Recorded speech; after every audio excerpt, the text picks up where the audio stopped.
Hey there, stackers. What does conquering Everest or going on a 12-hour walk have to do with your financial plan? Well, you're going to find out today because we're kicking off this week with one of our favorite all-time conversations. This is a greatest hit from 2022. Still packs a huge punch today. When I sat down with Colin O'Brady, who's an endurance athlete, explorer, and a guy who engineered this thing called the 12-hour walk that maybe you did or you know friends that did. I certainly did. This took the world by storm just as we're coming out of the pandemic in 2022. His message about everyday resilience, focus, pushing your limits, it hit home for me. And I know it hit home for a lot of people based on not just the download numbers, but also a lot of the emails that I got afterwards. So I want to bring this episode back because it isn't about adventure or athleticism. This is about creating your best life, one intentional move at a time, which is, of course, what Stacking Benjamins is all about, having this Benjamin Franklin-esque life where you're not just an entrepreneur or a patriot or an inventor. You are all of the above. And Colin's reminder, I think, is the perfect reminder that the biggest changes in life don't come from these huge leaps. They come from choosing to take that next step on a random Tuesday, right? Even when it feels a little hard that day or you just don't feel like it and you want to push it off. So as you listen, what I'd like for you to think about is this. What is your version of the 12-hour walk? And maybe that's finally setting boundaries at work. Maybe it's tackling a tough money goal or carving out some quiet time to think through your next chapter. When you've got your answer, drop that in the Spotify comments or maybe share it in our Basement Facebook group. I love it when we share these things because I feel like the act of writing it down helps you make yourself accountable to yourself. Not to really anybody else, but to you, but just writing it down for us. And then second, I love seeing the diverse things that we're all working on and trying to get done next. Speaking of building a better version of yourself, our Success Sessions, which goes off at the end of January, enrollment is open and we've got only 30 spots here. Now, when I say it's open just if you were on the wait list. So we sent emails to everybody on the wait list yesterday. And on Wednesday, we're going to open it up for everybody else. So if you're not on the wait list, you don't know what the hell I'm talking about. What are the Success Sessions? Well, if you need a better financial plan in 2026 and you want to design your own plan, even if you're going to hire other people, I work with a very small group of people. As I just said, we're going to cap this at 30 people max, where we take you through 10 sessions through creating your financial plan. And imagine you're just starting the second quarter of 2026. You've got your financial plan finished, or at least you know where the holes are in your financial plan. And now you even have everything on your calendar to work through all of the bumpy spots that you might have. But for the most part, it is done. Now, the cool thing is you're with this small group of people working together and sharing. And I love the questions that we get. Also, people from prior years are in our closed group. So even those people are able to help you through some of the bumps in the road. A few other things about this. You'll get all of our guides for free, even the two that aren't published yet. When those come out, you'll get those for free. But I think even better yet, the best compliment I've gotten is some people came for the efficient frontier. Some people came for tax planning, some for estate planning, some for setting up their budget and making things automated. The best compliment we get about the Success Sessions are most of the gains that you found in your financial plan were not the ones you were focused on when you first started. And I find that to be fantastic. So that's what it's all about. StackingBenjamins.com/success sessions. And you can join me and 29 maximum other stackers in late January. The sessions are not inexpensive, but it's far less expensive than A, not having a financial plan, B, hiring a financial planner and not knowing what you're doing, or C, even just frankly hiring a financial planner. So if you want to know your financial plan, I love this time. It starts in January, but set your calendar for Wednesday. Go sign up and make sure that you get your spot. All right. So enough about that. Grab your walking shoes or your favorite mug and settle in, whether you're thinking about your next big life move or your next money decision. This conversation with Colin O'Brady is going to give you the spark to take that next step. But before that, we have a couple sponsors that make sure that we can keep on keeping on. We're going to hear from them and then into our usual salute of the troops and then Colin O'Brady in Mom's Basement. You may not know that when we started Stacking Benjamins, it was a blog. And even then, just the startup cost, I remember thinking, is this the right thing? And what if I write things and nobody comes, right? Well, luckily, that didn't end up happening. But starting something new isn't just hard. It's terrifying. There's so much work. You're not sure whether it's going to work out. You're not sure if anybody's going to read it. And then we change it to a podcast. Is anybody actually going to listen, right? What if nobody wants all the stuff that we have? Well, had I used Shopify, it would have been even easier because with their expertise, their helpful tools, and their easy-to-use platform, that's something that would have made Stacking Benjamins more effective much, much more quickly. Shopify is the commerce platform behind millions of businesses around the world and 10% of all e-commerce in the U.S. Names you've heard of like Heinz and Mattel, Shopify, Gymshark, Aviator Nation, Allbirds, also all Shopify. Get started with your own design studio with hundreds of ready-to-use templates. Shopify helps you build a beautiful online store that matches your brand style. And best yet, Shopify is your commerce expert with world-class expertise in everything from managing inventory to international shipping to processing returns and beyond. And did I mention that iconic purple Shop Pay button? It's used by millions of businesses around the world. It's why Shopify has the best converting checkout on the planet. It also helps boost conversions, meaning less carts going abandoned and more sales for you. So you're stacking Benjamins much more quickly. Time to turn those what ifs into with Shopify today. Sign up for your $1 per month trial today at shopify.com/SB. Go to shopify.com/SB. That's shopify.com/SB. Spring cleaning's made its way to my closet. This time of year always makes me rethink exactly what's in my closet. Really want to keep fewer things, but I also want to keep better ones. I want to feel confident, and to feel confident, looking the part's a big piece of that. So I want pieces that are well made and that are easy to wear all the time. And that's why I keep coming back to Quince. The fabrics feel elevated. The fits are thoughtful. Pricing actually makes sense. As I'm swapping out and I'm cutting, the few additions I'm making all come from Quince. Quince makes high-quality, everyday essentials using premium materials like 100% European linen. They're insanely soft, flow-knit activewear fabric. Their men's linen pants and shirts are lightweight, they're breathable, they're comfortable. Basically, the perfect layer for spring. The pants strike the right balance between laid back and refined. If you saw the video of me on stage at Retire Meet, those pants are from Quince. It was really cool. I came off stage and Christine Benz from Morningstar getting ready to go on behind me and said, "Love your pants." Not generally. I absolutely love them. I think they make me look put together without trying too hard. And they're flow-knit activewear, moisture wicking, anti-odor, soft enough that you'll actually want to wear it all day. The best part is their prices.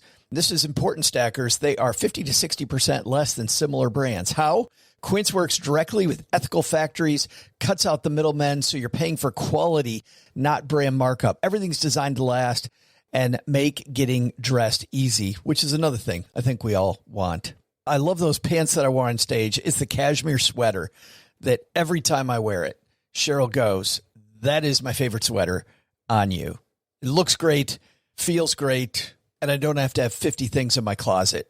So, like I am, refresh your wardrobe with Quince. Go to quince.com/SB for free shipping and 365-day returns. Now available in Canada, too.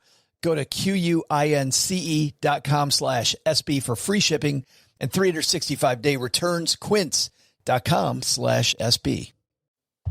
Brand new month, OG. Happy August to you, my friend. It's only 150. So it's a month of transition, isn't it? In Texas, it's in like a lion and out like a lion. Yeah. I like on the news, the guy, the weather guy was like, just think in 2 months, it'll be October. This will fly by. It's like, have you stepped outside? Days like today don't fly by. They do not. The thing that does fly by, but we want to pay special attention to is our usual Monday salute to the troops, which we do on behalf of Navy Federal Credit Union. So I could get my America t-shirt on. You do have your America t-shirt on. on behalf of the Men and Women Making Podcasts here in the basement and the men and women serving their members at Navy Federal Credit Union, salute to our troops. Let's go stack some Benjamins together, shall we? Hoorah. Ignition sequence start. 6, 5, 4, 3, 2, 1, 0. All engine running. Liftoff. Live from Joe's mom's basement, it's the Stacking Benjamin Show.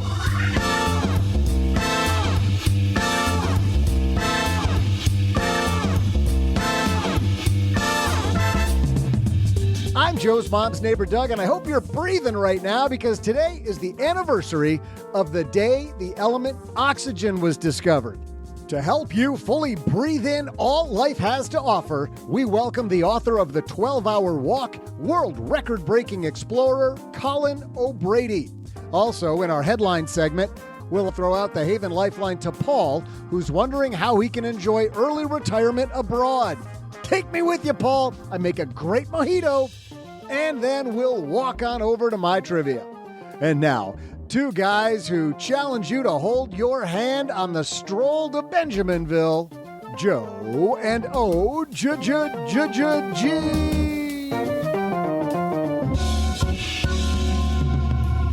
And a happy Monday to you, Stackers. Welcome back to another week of the Stacking Benjamin Show. I'm Joe Saul-Sehy, Average Joe Money on Twitter.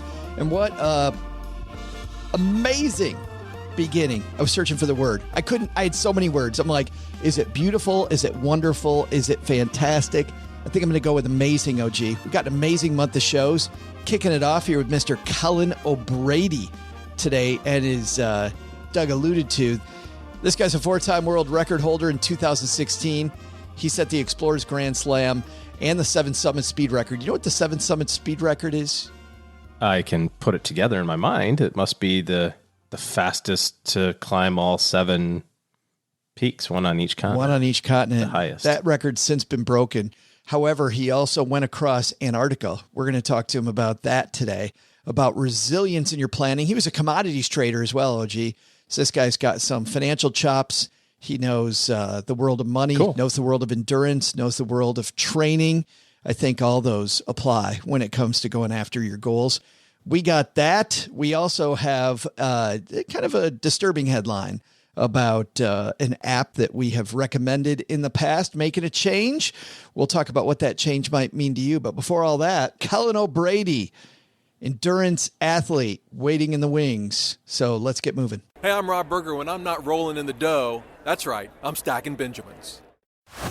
It's my new friend, Colin O'Brady. How are you, man? I'm great, man. It's so fun to be here in your mom's basement.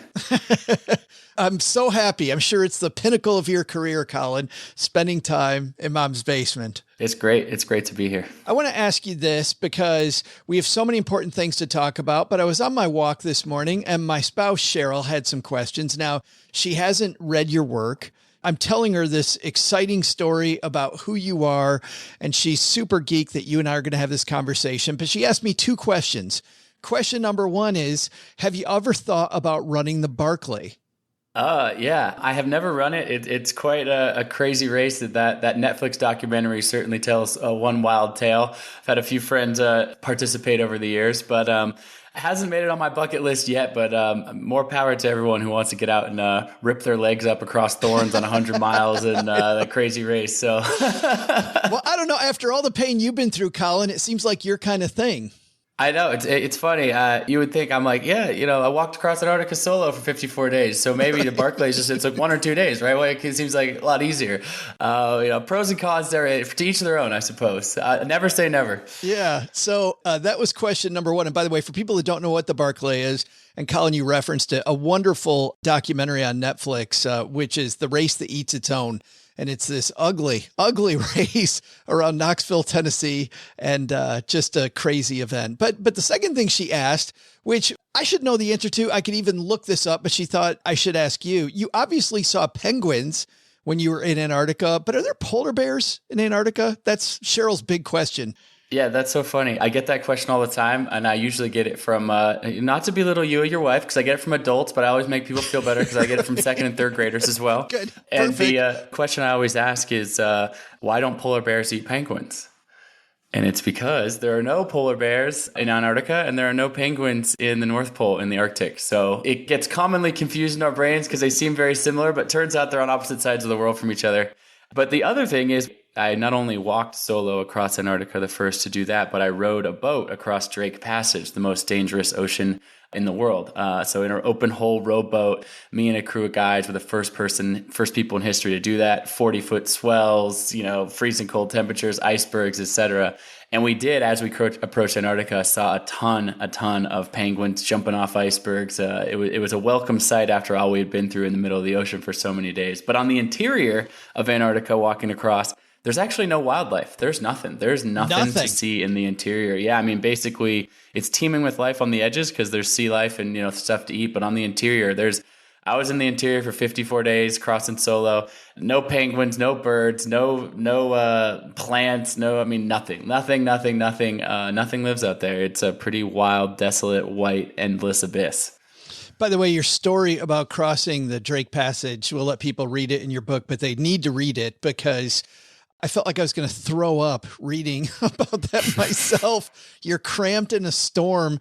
You guys smell like dudes who haven't showered because you're dudes who haven't showered and eating a bunch of raw fish and just nasty. But I don't want to talk about that. Let's begin kind of where your book begins, Colin, because you start off with this quote from Thoreau that's oftenly misquoted, which is what?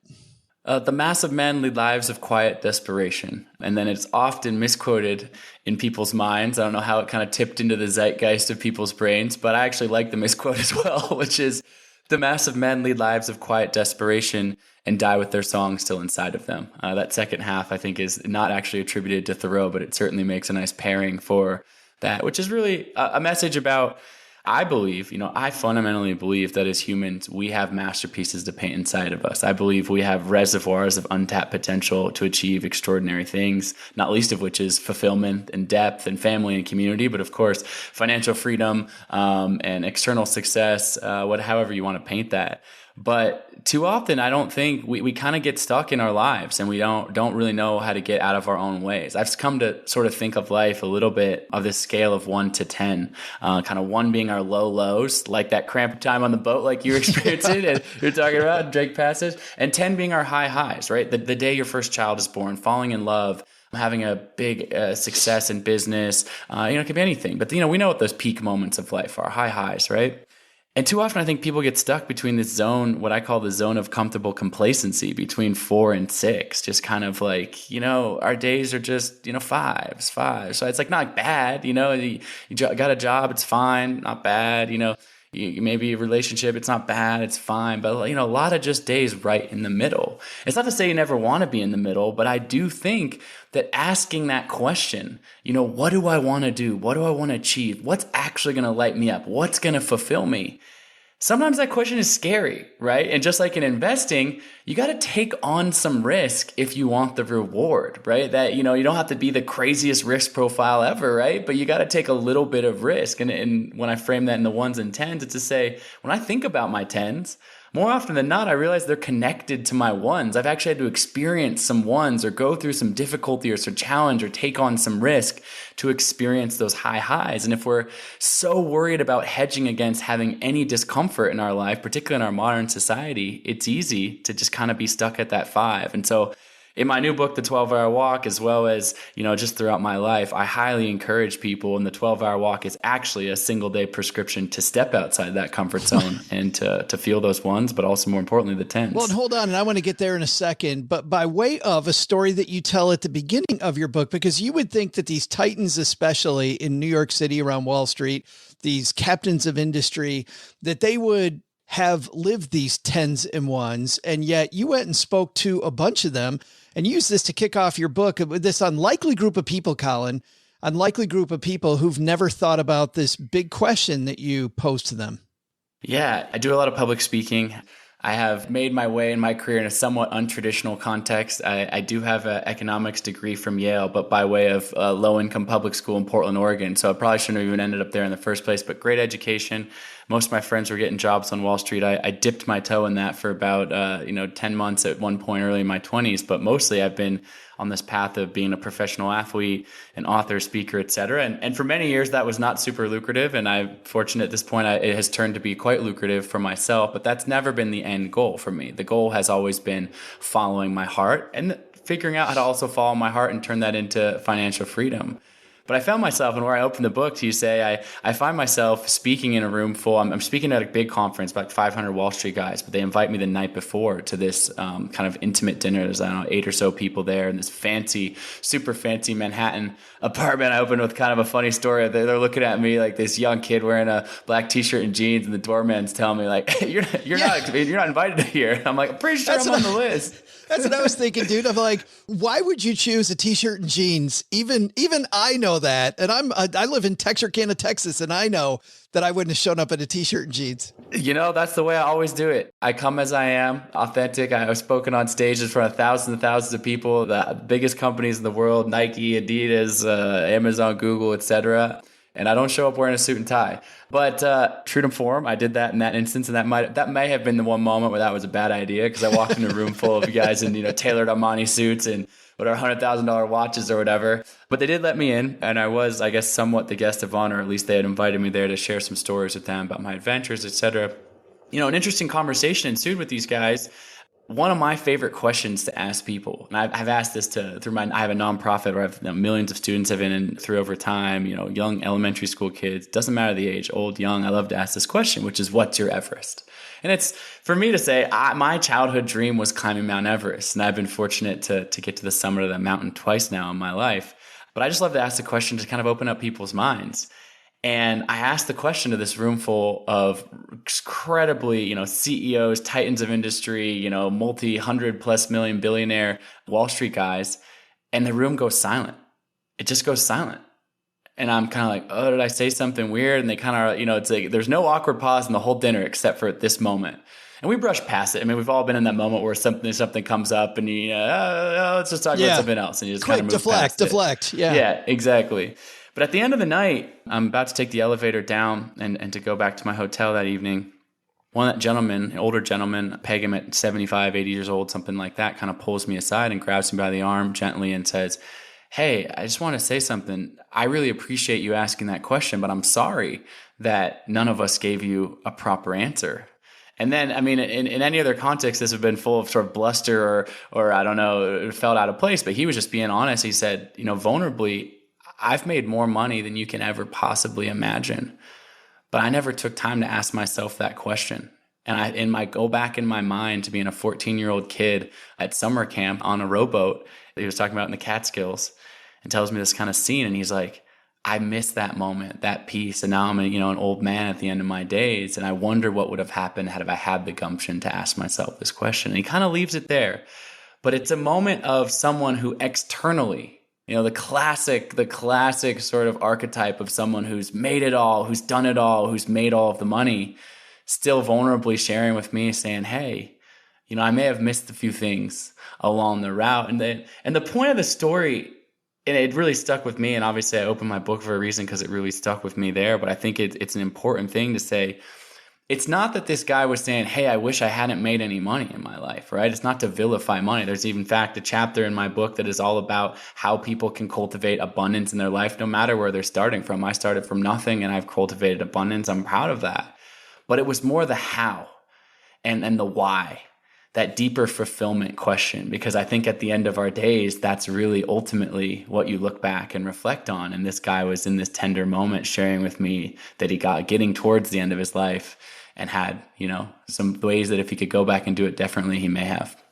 Just made me remember a time with my high school track coach who really took somebody that was a lot of rough and not very much diamond and polished up the little diamond that was there and made me into a runner that was able to get a college scholarship, which was surprising to me. But I remember on our way to our state meet and him telling me that he always wanted to be a singer and he'd never done it. and he regretted it, and he still would regret it. And it just hit me hard, Colin, kind of like this guy hit you, that here's a guy who I saw as, you know, a cornerstone of my success. And for a lot of kids around me, their success.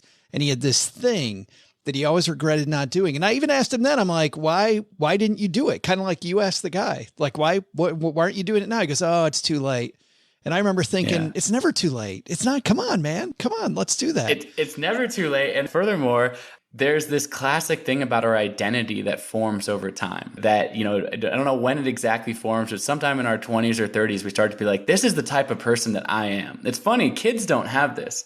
And I've asked, you know, kids this question, what's your Everest? In a gymnasium full of 500 kids, I get 500 hands raised in the air. Colin, my Mount Everest be the first person in my family to graduate from college, or to get the snow leopards off the endangered species list, you know? Then I ask high school kids a little bit fewer hands. I ask, you know, college kids a fewer hands. I ask adults, you know, middle-aged adults, way fewer hands. And what I realize is I have this concept that I call the possible mindset, what I think of an empowered way of thinking that unlocks a life of limitless possibilities.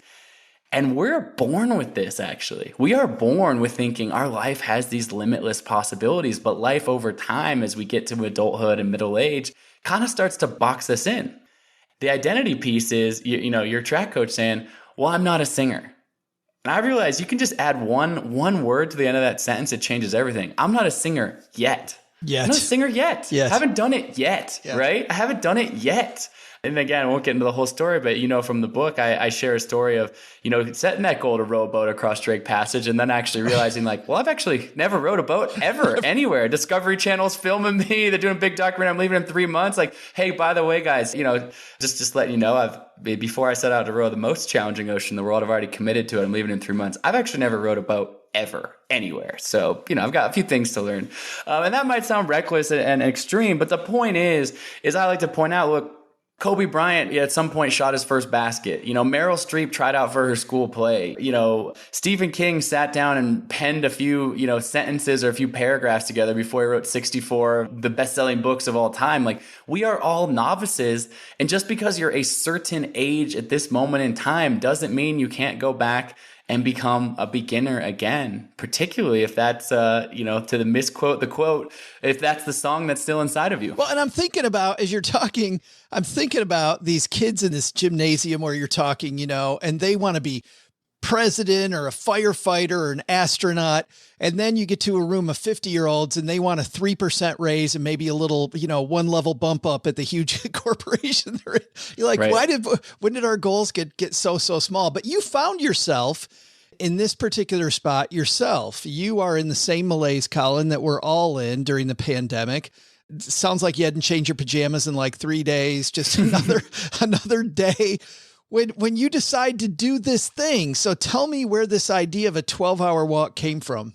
Yeah, so going back a little bit, when I was walking across Antarctica solo, 12 hours ended up being my normal day. And that's because I was trying to cross something called, no one had ever done it in history, solo, but also unsupported. So no resupplies of food or fuel. So I started out by dragging a 375-pound sled. Basically, it's full of as many protein bars as I could fit in there, which honestly was still not enough. From day one, I was on a 3,000 calorie deficit. I was burning 10,000 calories a day. And I quite literally, if I brought enough food to feed myself properly, it'd be a 1,000-pound sled and I couldn't pull it. So, I mean, it's kind of like watching like the shot clock, like tick down, like every bite of food, every calorie in my sled. It's like, I'm going to run out at some point. And people have attempted this crossing. Someone died attempting the crossing. People have run out of food and had to be rescued. People thought it was impossible.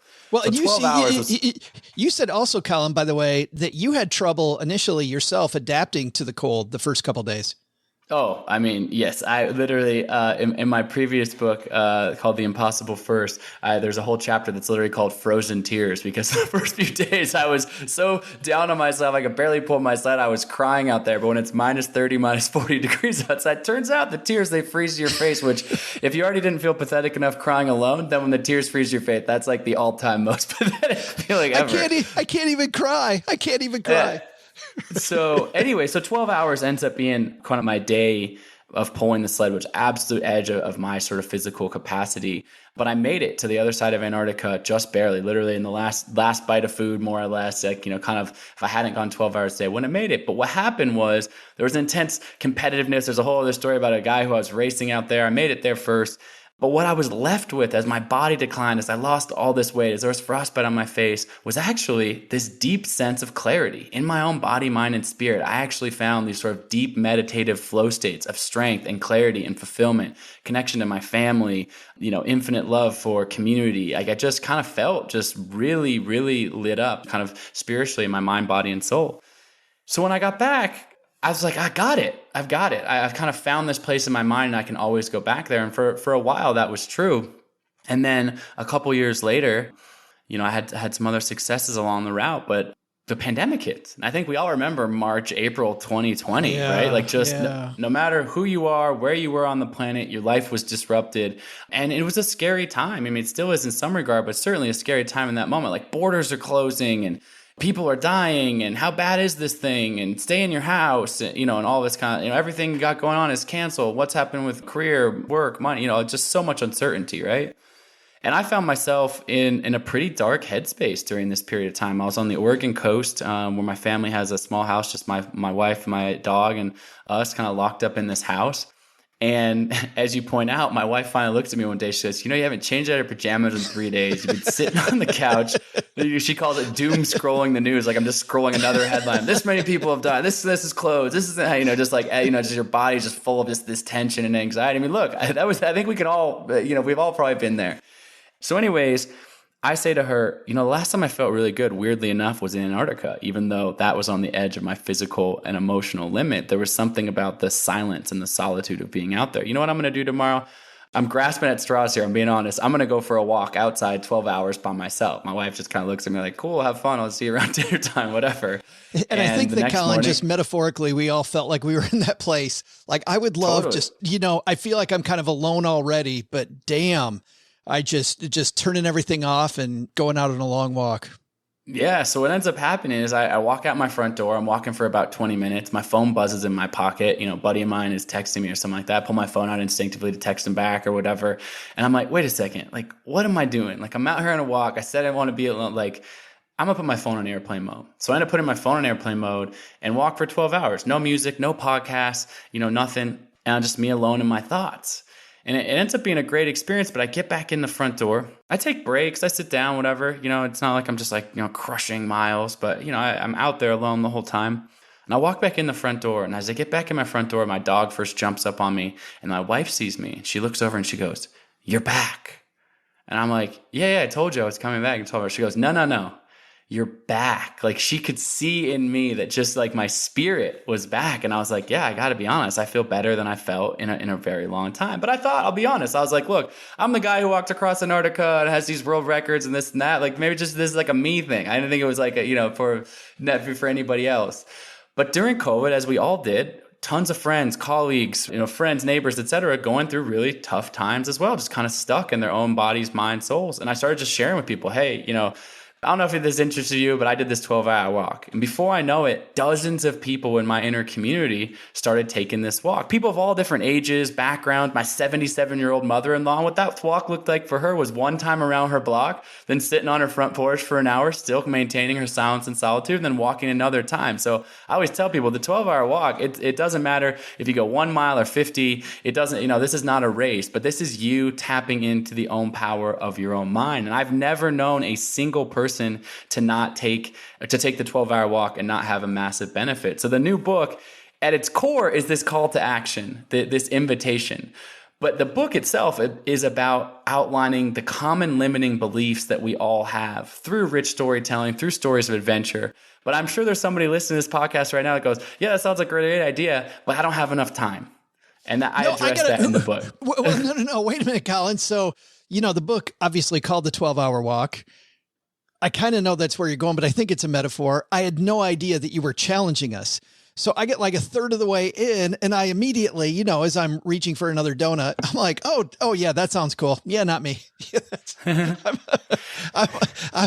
out. And then I'm like, no, he is really challenging all of us. And I'm like, okay, challenge accepted, man. I love it. Yeah, what I find interesting is even just the suggestion of it, whether you're reading the book for the first time and it's suggested to you, or you're listening to this podcast and you're hearing this idea for the first time. The book is about conquering our minds. And I say, invest one day, conquer your mind, unlock your best life. And what I found is it's been massively transformational for people. But the 12 hours actually, interestingly enough, starts right in this moment. Of course, committing to it, taking the walk, that's powerful. But just in this moment right now, I'm holding up a mirror to you, just like I'm holding up a mirror to you, Joe, when you're reading the book and you're going, wait, he's actually asking me to do this? And your mind goes somewhere real quick. You're like, hey, wait, me? And we start coming up with these excuses, right? I don't have enough time. I don't have enough money. I don't like being uncomfortable. What if I fail? What if someone criticizes me? These are common things that we all have looping in our brain. But this moment, just the suggestion of it is an interesting thing, because I like to say I'm holding a mirror up to you. And most likely I found whatever limiting beliefs you're applying to the 12-hour walk are most likely the same limiting beliefs that keep coming up in your brain over all sorts of opportunities and all sorts of windows and doors that you could go through that would actually change your life in a positive way. And so if you have the gumption to be like, okay, I don't have enough time, but you know what? You reprioritize your time. You take this day, you get the babysitter, you get your spouse to look after the kids for the day, and you go and you do this, and it's positive for you. Well, you realize, you look back, you go, oh, that limiting belief that popped up before that was just a belief. That's not a limiting fact or a limiting truth. I can rewrite this narrative in my own mind. And so the 12-hour walk, the book, of course, is prescriptive in a lot of ways and shares a lot of advice. But what the magic is the experience itself imprinting on you in a viscerally felt somatic way, a lesson that you can take not just by reading words on a page, but the words on the page are interesting, but by having this experience yourself that deeply imprints the lessons. The series of dominoes, Colin, that went on in my head, to your point, was incredible. Oh, no, not me. I can't. And then then the competing thought, which was you out on the ice in Antarctica when you're head to head with this guy, and you're like, why not me go another hour? Why not me move from 10 to 11 hours and 11 to 12? I was like, why not me walk 12 hours? Why not? Of course I can. And I immediately had to check myself, but had you not challenged me, I never would have. Like, I totally never would have. I would have been like, nope, another donut, not doing that. And look, this literally is meant to meet people wherever they are at in this moment. It's not something to train for. Like I said, take as many breaks as you want, rest. But the biggest challenge for people I've found is just turning the phone off and being alone in your own thoughts for 12 hours, right? But that's powerful. And it's not to vilify technology and say, now throw away your phone and become a monk. That's not what I'm saying here. It's just a day of reset in our mind, resets our creativity, resets the balance, resets our priorities, and ultimately allows us to conquer our mind in a really powerful way from all the people that I've known to do it. Yeah, and the book, again, is called The 12-Hour Walk, Invest One Day, Conquer Your Mind, and Unlock Your Best Life. It is a challenge to all of us, but it also is conquering your limiting beliefs, and you walk through them one by one and just knock them down. Last question, and this just kept coming up. You in a storm, you walking across Antarctica, you on Everest. I'm thinking about all of these times, and I'm thinking, is there a time more than any other where you thought, maybe I pushed it too far? Like, maybe this is it. Maybe I'm in over my head. Yeah, I'm not sure how far you got in the book, but chapter 8 goes pretty deep on this, which is I lose some friends in a bad climbing accident, and my intuition, of all things, high up on a mountain in K2 in Pakistan in the middle of winter actually saves me. But the long story short is there is an edge. It's not always about pushing further and faster. And even, full circle as a concluding thought, that's what the 12-hour walk is. It's a moment to reflect. It's not a moment to do some crazy thing and blow up your whole life on the other side of it. It's just a moment to reflect, to make some reorientation. Even if it's a few degrees one way to the right, a few degrees to the left or the right, that can have huge, huge ripple effects over a full life. Well, now I'm excited to read the second half of the book, although there's a pit in my stomach already as I get to that point. Colin, thanks for spending some time with us and helping us all be a little more brave. I appreciate it. Thank you so much.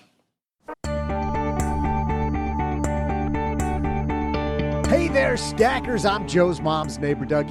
Money's like oxygen. Some people pay a lot of it to climb Mount Everest so they can suffocate. I like it down here in the basement where I can breathe easy as long as Joe hasn't had tacos for lunch. Know what I mean? But, people have even gotten married up on that mountain. Maybe an idea for anyone hoping to disinvite relatives to the ceremony. So my question is, how many weddings have there been on Mount Everest? We'll be back with the answer after I go huff an oxygen tank. No reason. Dell PCs with Intel Inside are built for the moments you plan and the ones you don't. There for those all-night study sessions, the moment you're working from a cafe and realize every outlet's taken, the times you're deep in your flow and can't be interrupted by an auto update. That's why Dell builds tech that adapts to you. Built with long-lasting batteries so you're not scrambling for an outlet, and built-in intelligence that makes updates around your schedule, not in the middle of it. Find technology built for the way you work at Dell.com/Dell PCs. Built for you. You're listening to this podcast, so I know you've got a curious mind. Here's a helpful fact you may not know yet. Drivers who switch and save with Progressive save over $900 on average. Pop over to Progressive.com, answer some questions, and you'll get a quick quote with discounts that are easy to come by. In fact, 99% of their auto customers earn at least one discount. Visit Progressive.com and see if you can enjoy a little cash back. Progressive Casualty Insurance Company and Affiliates. National average 12-month savings of $946 by new customers surveyed who saved with Progressive between June 2024 and May 2025. Potential savings will vary. Hey there, I'm Paula Pan. I help people make the smartest money decisions possible. Do not ever worry about your salary. You need enough to make sure that you aren't in a bad financial position. Once you have that, your salary becomes moot. What matters from that point forward, upside gains. Any type of ownership stake or ownership potential, that's the money. Remember, you can afford anything, just not everything. Afford anything. Follow and listen on your favorite platform.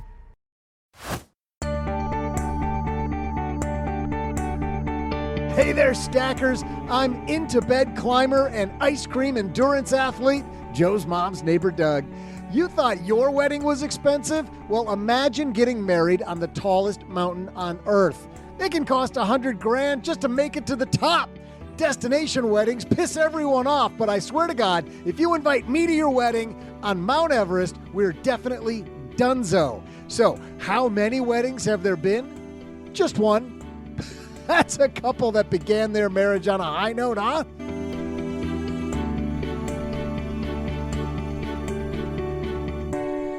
Big thanks to Colin O'Brady for stopping by. That guy, OG, fairly close to having the same endurance you do. Yes, it's about the same. I mean, if he worked out just a smidge more. I was going to ask him, have you ever Pelotoned? At least 3 days a month for 4 years. In your bedroom, Colin? Have you ever done that, huh? Antarctica. Yeah. Easy. Try doing a ride with Robin Arzon. 45 whole minutes. I don't know if you could make it, Colin. I'm just telling you, it was difficult. We did that one climb near the end where we had the 16 vertical feet going 16 feet. All right, let's throw out David Lifeline and tackle some of life's most important questions. Today, we actually got a letter in here to the basement. A letter. And by the way, when you send us a letter, that's very nice. However, the way to get some swag is to shoot us a voicemail. StackyBenjamins.com/voicemail. This comes to us from listener Robert. Robert says he's 57 years old. He has both traditional and Roth 401k options from his employer. In the past, he's been splitting his contributions between the two, the Roth and the traditional, about 50-50, just to get some immediate tax savings and to get the future tax-free growth because he doesn't know where tax rates are going to go. In total, he has about $1.6 million, and it's overall right now about 20% Roth, 80% taxable. And he's wondering if he should change it here to 100% traditional because he's 57 and he should probably take the tax win today, or if he should continue that mix. So there's any other considerations besides what he's mentioned above that. He's heard rules of thumb, like if you're young, then 100% Roth, but if you're older and your income's at the highest tax rate, then 100% traditional. His income for his family is about $170,000 and they're on the older. So he's thinking he falls kind of between the two. So that's where his 50-50 split comes from. What are you thinking about that, OG? Does he keep the split? Does he go all Roth? Does he go all traditional? This is the interesting debate about this because there's no way to know whether or not your tax decisions are going to be correct until, 15 years from now when you get to find out whether or not your tax decisions are correct. I think that having a combination gives you options as you think about the future from a withdrawal standpoint, future tax rates. We don't know what they're going to look like, but having the opportunity to take money from different places to kind of optimize whatever the situation happens to be in the year in which you need the money makes a lot of sense. And if you're kind of sort of on that 80-20 side right now, where only 20% of your savings are tax-free and the other amount will be taxable, or is right now, I guess, pre-tax, then I could see a case being made for, paying the tax bill now and going 100% Roth, because any matching contributions will be pre-tax, assuming that you get some of those. And with the amount of money that you can put in with the catch-up contributions, you'll start piling it on. That there's not a lot of years left. I don't know how many years you plan on working, maybe, another 8 or 10 years. So if you put in $25,000 a year for 10 years, you might get to another $250K of contributions. But in reality, from a percentage standpoint, that's still going to be a relatively small percentage of your overall total. So if you can afford the taxes, because that's the other side of it, if you're contributing money pre-tax, you're getting a tax break today, which allows you to kind of get more bang for your buck as it relates to cash flow today. Without doing that, you're going to have another, give or take probably $8,000-$10,000 in taxes, maybe more, depending on your state or local area. So you got to be able to kind of cash flow that. That's kind of a consideration. And then other areas where you're going to have future income. If your future income is basically 401k money and pension or Social Security, then I like the idea of going Roth if you can pull it off. Go Roth if you can pull it off. Hashtag Bam. TM. I think that's just a good hashtag for anybody. I really like what David McKnight, tax expert David McKnight, said, OG, when he was on the show, which is that if you just do the math, that tax rates have to go up. That they have to go up. I mean, there just is no way around this. Well, there is another uglier way around this deficit that the government has. But assuming that they're going to try to solve the problem in a different way than just by devaluing a currency, well, then you have to take care of it by raising taxes. Yeah. And if that's the case, then the Roth IRA makes a lot of sense if tax rates are going to go up in the future, but it also makes sense even if they stay the same, right? I mean, if they stay the same. Well, sure. And you're also betting on the fact that they don't ever change the Roth rules, which, yeah. like, who knows, right? I mean, that's the point, I think, is what you're making is we don't have any idea what the future is going to be. And we can kind of sort of get a sense of, hey, I think over the next couple of years, it might look like this. But if you're 57, we don't have any idea what it's going to look like in 2062. I mean, how many elections are there? How many, what's going to happen over the next 40 years? And you'll still be in your 90s taking money out of your 401k at that time. So I think flexibility is really kind of the name of the game. And if you're looking at your investment accounts this year, of course, they're down a little bit. This kind of also puts in the, should I contribute a little bit faster? The market's down a little bit. Can I afford to pull forward some of those contributions that I would normally have spaced out throughout the year?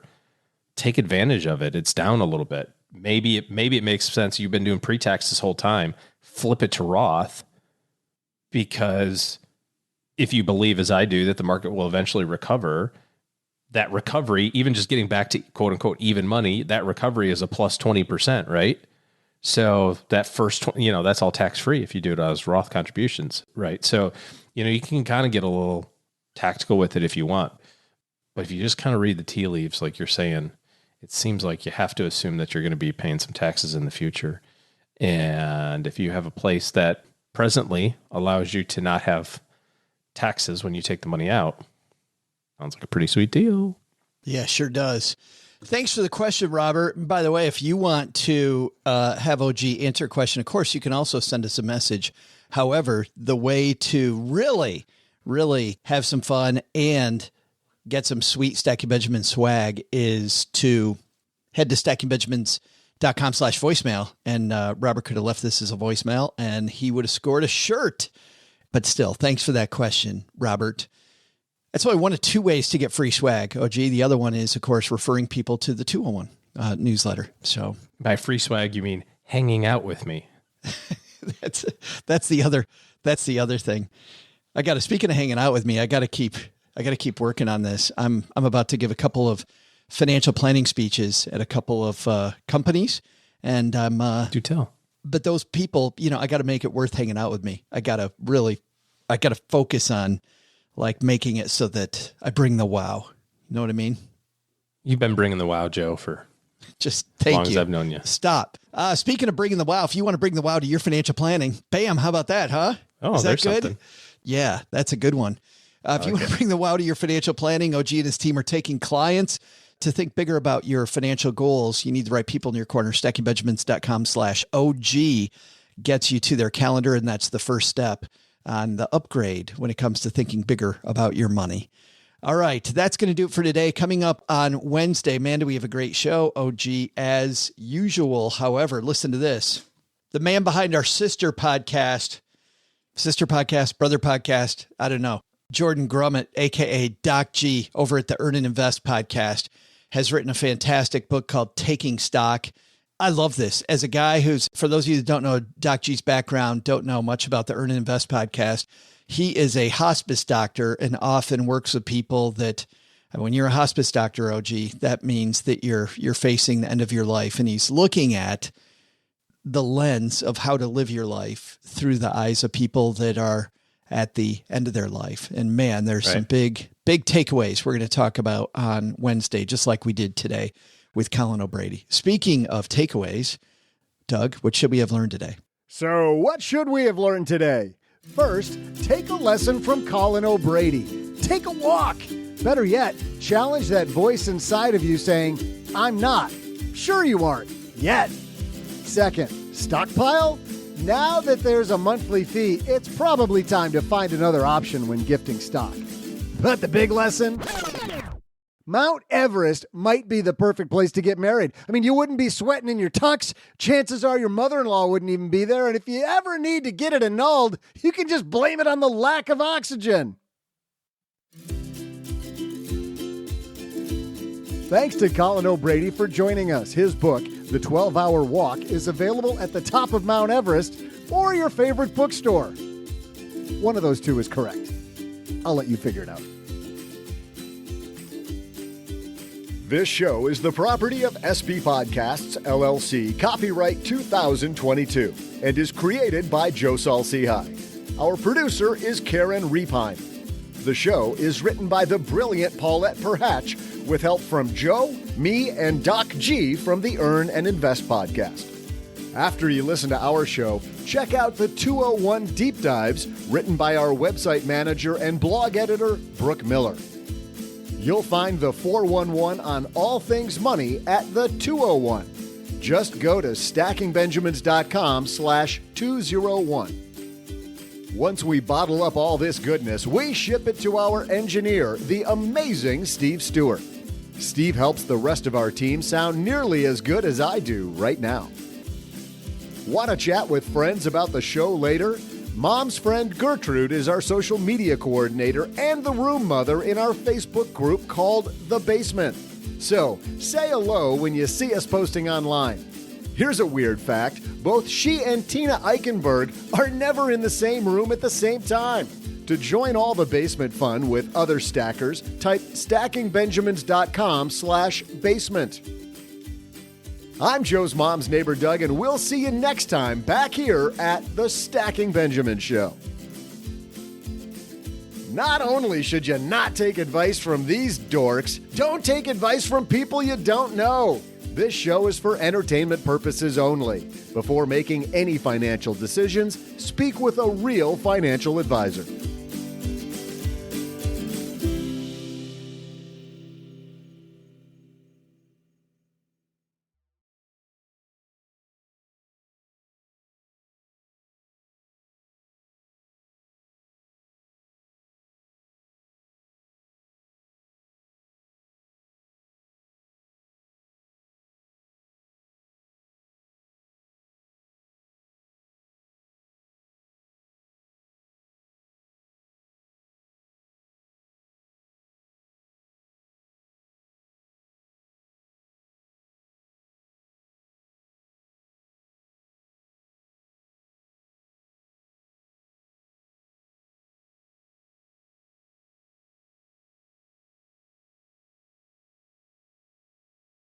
Welcome to the after show.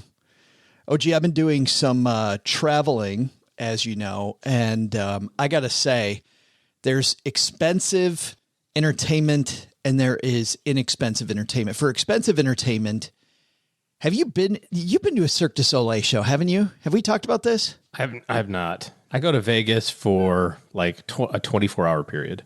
Yeah. That's about as much as I can take. And I haven't been in years.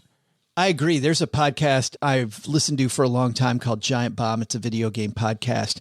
And I remember one of their hosts saying that he loves Vegas, but here's his impression of Vegas. Day one, oh man, this is cool. We can do so much. This is great. Day two is, wow, are there a lot of bright lights? It feels like there's a lot of bright lights all the time. Man, it's loud here. Day three, I got to get the out of here. Yeah. Like literally just down to, and that is me every time in Vegas. I show up and I'm like, oh, I can't wait. This is so great. By the way, the big change in Vegas this time, because Cheryl went with me to celebrate the end of the tour. And that's what I want to talk about here with expensive entertainment. But it smelled like weed. Oh, that kind of expensive entertainment. Dude, the whole... I was thinking something completely different. No. I'm talking about... No. I'm going to talk about Cirque du Soleil, which was expensive entertainment. However, I'll tell you this. I've never been on the Strip where it smelled so much like weed. I was getting a contact buzz just walking down the street. Oh, shucks. And by the way... You're like, I was gonna go play some blackjack. I'm gonna go for a walk, kind of clear my head a little bit, sweetheart. Yeah. Renata K. Smith, who runs the Choose FI Phoenix group where I was just before the tour stopped, just before going to Vegas, warned me ahead of time. She's like, oh, it smells like weed. I'm like, yeah, I smell it from time to time. No, it smells like weed, period. Huh. But Cheryl says, hey, we're going to see Cirque du Soleil. And I wanted to see the Beatles Love after having Daniel Lamar on earlier this year, the CEO, longtime CEO of Cirque du Soleil and board member, and his fantastic book, Balancing Acts, which I absolutely love. We interview a lot of people, but I don't get to read many of the books end to end. And this book is just phenomenal about running a business, about emotional competence, about lightening up your workforce so that you're able to actually do more. Just powerful stuff. And he told stories here on the show about negotiating with the Beatles and also with MGM to change that theater at the Mirage. So I was really excited to see it. Well, we got there and Cheryl shows the guy the tickets and he goes, oh, you need to go down by Michelle because it's in, section whatever, 102 or something. And so we walked down to Michelle, who's in the lower area. And then Cheryl goes, oh, I got to use the restroom. And so she leaves and Michelle goes, what row are you in? I'm like, I got no idea. So I'm hanging out with the woman from Cirque du Soleil who seats people. And she's like, have you ever been to a show? I'm like, yeah, this is my fourth one. And I might've had a couple of adult beverages in me by then. So I proceeded to start. And a walk up and down the strip. Right. So I proceeded you're getting it from both sides. I was like, in my head, I was saying, Michelle, I would like to regale you with the discussion about Daniel Lamar, your CEO, who is on our podcast. Instead, I'm sure I said, dude. So there was this dude. Sweet. What's mine say? Dude. Oh, man. She's thinking, why does this guy smell like weed? and his eyes are all red. No, but I had a couple of adult beverages and I told her, plus I got to stand next to her anyway. And she asked, I'm like, yeah, we have this podcast and your CEO was on our show. And she's like, great. Actually, what she should have said was your line, OG. She should have said, oh, crazy. Because you could tell she didn't care. She's like, oh, neat. Weird. Oh, cool. Wow. Cool. Oh, you have a podcast just like everybody else? Great. Oh, tell me all about your podcast. Please don't. Please don't. That's crazy. So I stand with her for a little bit and then Cheryl comes back down. She's like, what are you standing here for? I'm like, oh, because you didn't share with us what row we're in. And she's like, oh. And then she hands the tickets to Michelle and we are first row right in front. Oh. And Joe got a little teary eyed. I must say I was a little emotional, I felt like a pansy on one end, but on the other side, it was a nice surprise to end that 40 cities. So that's expensive entertainment. Let me tell you cheap entertainment.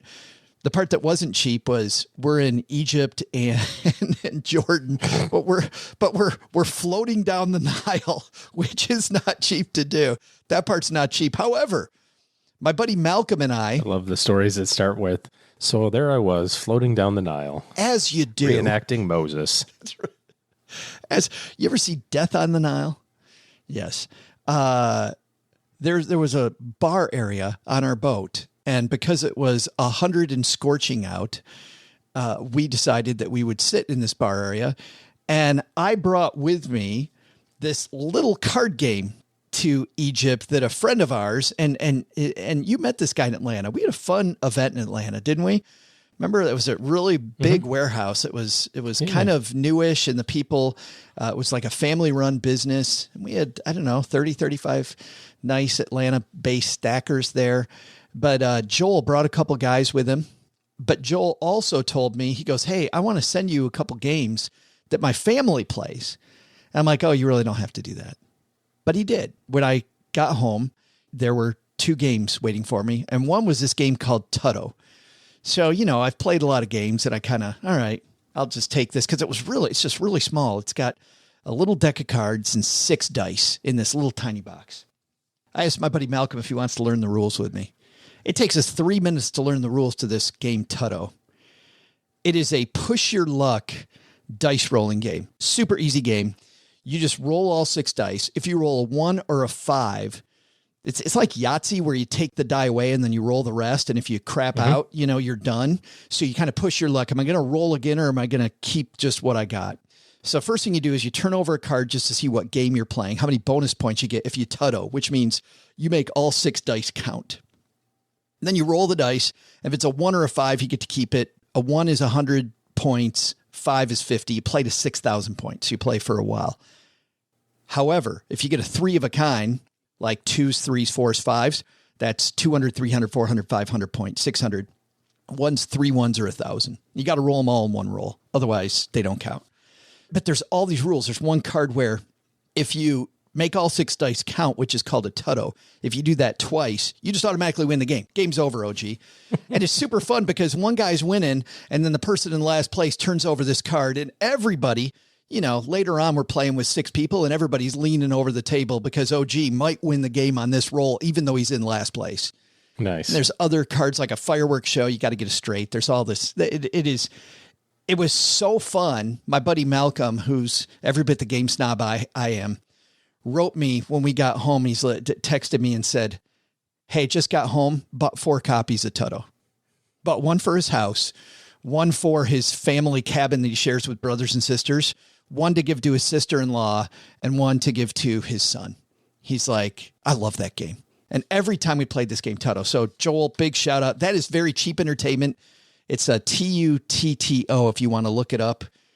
Okay. Super game. So big thanks to Joel. And by the way, way cheaper than those front row Cirque du Soleil shows. Yeah. Yes, but both fun. So I've been told.